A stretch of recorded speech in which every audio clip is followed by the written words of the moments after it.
Secara harfiah, kata filsafat berasal dari kata Arab yang berarti falsafah. Jika dilihat dari sisi etimologis, filsafat adalah kata yang berasal dari bahasa Yunani, yaitu filosofia. Nah, dalam bahasa tersebut, philo yang berarti cinta dan sophia yang berarti kebijaksanaan. Orang yang akan cinta kebijaksanaan ataupun pengetahuan itu lazimnya disebut filsuf. Objek filsafat meliputi dua hal, yaitu objek material dan objek formal. Nah, yang saya sebutkan ini adalah objek material. Objek materi dari filsafat adalah suatu kajian penelaah atau pembentukan pengetahuan. Sedangkan objek material meliputi segala hal dari keseluruhan ilmu yang menyelidiki sesuatu. Cabang-cabang filsafat diantaranya adalah logika, epistemologi, etika, dan estetika. Nah, yang pertama ini adalah logika. Logika merupakan cabang filsafat yang menyelidiki lurus tidaknya pemahaman kita. Nah, sedangkan yang kedua itu epistemologi, merupakan cabang filsafat yang menerangkan tentang terjadinya pengetahuan, sumber pengetahuan, asal mula pengetahuan, batas-batas, sifat, metode, dan kesahihan pengetahuan. Nah, contoh dari sebab epistemologi ini adalah filsafat ilmu, yaitu mempelajari tentang ciri pengetahuan ilmiah. Yang ketiga mengenai sebab-sebab filsafat adalah etika. Nah, etika ini adalah cabang filsafat yang membicarakan tingkah laku atau perbuatan manusia. Yang keempat, estetika merupakan cabang filsafat yang membicarakan tentang keindahan.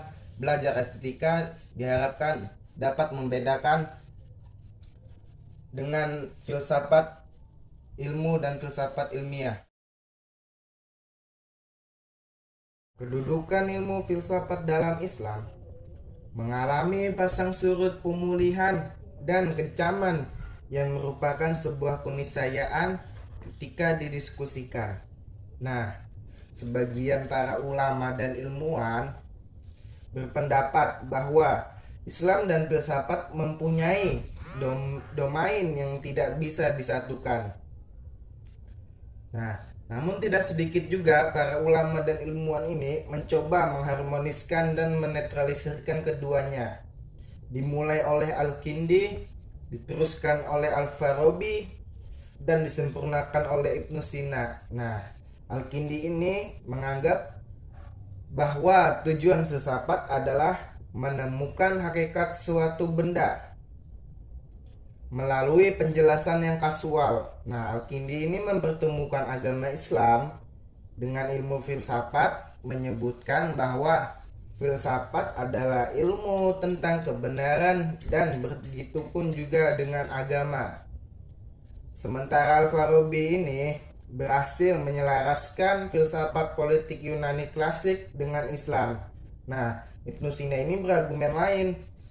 Ibnu Sina berargumen bahwa Allah Subhanahu wa taala menciptakan dunia melalui emirasi. Berdasarkan pendapat para filsuf tersebut, kajian ini menjelaskan bahwa ilmu filsafat dan agama Islam memiliki keterkaitan yang sangat erat, yang saling berselaras sebagai bagian dari ilmu pengetahuan.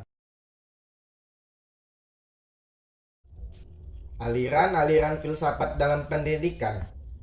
Yang pertama adalah aliran progresisme, suatu aliran filsafat pendidikan yang sangat berpengaruh dalam abad ke-20 ini. Pengaruh itu terasa di seluruh dunia.